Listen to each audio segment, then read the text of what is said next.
15 વર્ષથી પાલેજમાં જૂના અને જાણીતા computer, laptop, CCTV camera service, printer repairing તેમજ નવા અને જૂના કોમ્પ્યુટર લે-વેચ કરનાર.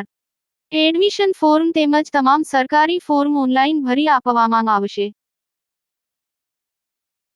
આમોદ કોંગ્રેસના આક્રમક તેવર સામે તંત્ર ઝૂક્યું. નેશનલ હાઈવે 64 પર સમારકામની કામગીરી હાથ ધરાઈ. વાહન ચાલકોને રાહત. સૌરાષ્ટ્ર અને દક્ષિણ ગુજરાતને જોડતા અતિ મહત્વના ગણાતા નેશનલ હાઈવે 64 ની બિસ્માર હાલત મામલે આખરે તંત્ર જાગ્યું છે.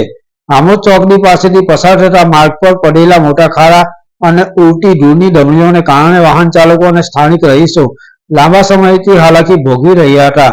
આ પ્રશ્ને 2 દિવસ અગાઉ આમોદ તાલુકા કોંગ્રેસ પ્રમુખ નરેન્દ્ર પટેલની આગેવાનીમાં ઉગ્ર વિરોધ પ્રદર્શન કરવામાં આવ્યું હતું, જેની સીધી અસર હવે જોવા મળી રહી છે. કોંગ્રેસ દ્વારા તંત્ર અને સરકાર સામે ગંભીર આક્ષેપો કરી જનતાના સ્વાસ્થ્ય અને સુરક્ષાના મુદ્દે આંદોલનાત્મક વલણ અપનાવવામાં આવ્યું હતું. એટલું જ નહીં, સ્થાનિક ધારાસભ્યને રૂબરૂ આવી પરિસ્થિતિનું નિરીક્ષણ કરવા માટે પણ ખુલ્લો પડકાર ફેંક્યો હતો.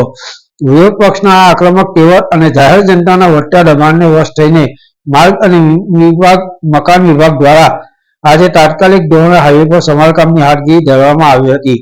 હાલમાં ખાડા પૂરવાની અને ધૂળનું પ્રમાણ ઘટાડવાની કામગીરી શરૂ થતા રાહદારીઓએ આંશિક રાહત અનુભવી છે.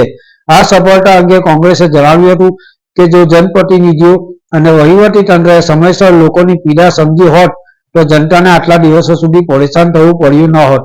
બીજી તરફ સ્થાનિક નાગરિકોમાં એવી માંગ પ્રબળ બની છે કે આ કામગીરી માત્ર દેખાડા પૂરતી સીમિત ન રહેતા કાયમી અને ગુણવત્તાયુક્ત રીતે પૂર્ણ કરવામાં આવે.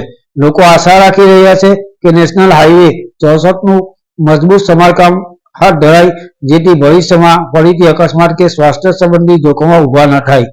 પાલેજ ટાઈમ્સ, ભરૂચ.